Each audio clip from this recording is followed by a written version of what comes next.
আল্লাহ রসুল ফরমান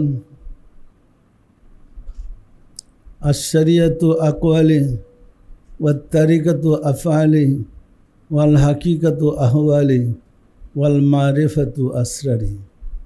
শরীয়ত আমার কথা, তরিকত আমার কাজ, হাকিকত আমার অবস্থা, মারেফত আমার নিগুড় রহস্য। এই চারটা বিদ্যা না জানলে একটা বিদ্যা দিয়া তাসাউফের ব্যাখ্যা করা সম্ভব নয়।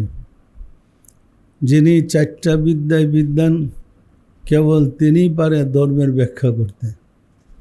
যে শুধু একটা বিদ্যায় বিদ্বান তার পক্ষে কোরআন হাদিসের ব্যাখ্যা করা কিছুতেই সম্ভব না।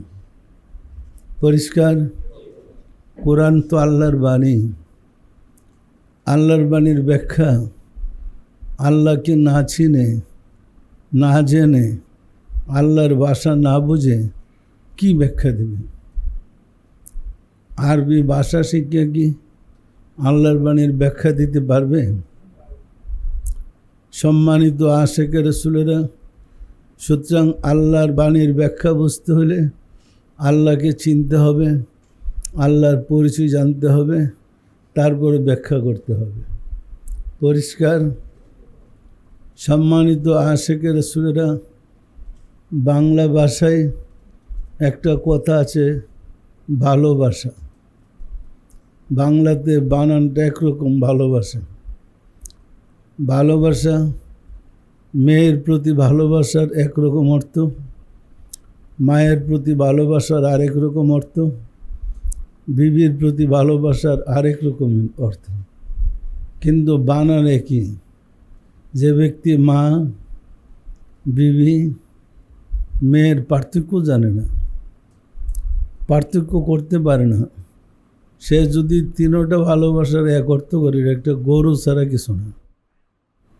পরিষ্কার না? পরিষ্কার না?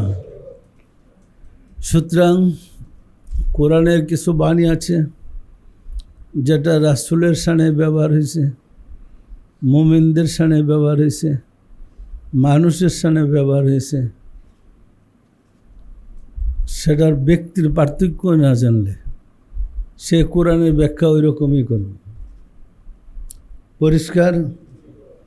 সুতরাং কোরআনের ব্যাখ্যা করতে হইলে চারটা বিদ্যায় পারদর্শী হইতে হবে: এলমে শরিয়ত, এলমে তরিকত, এলমে হাকিকত, এলমে মারিফত।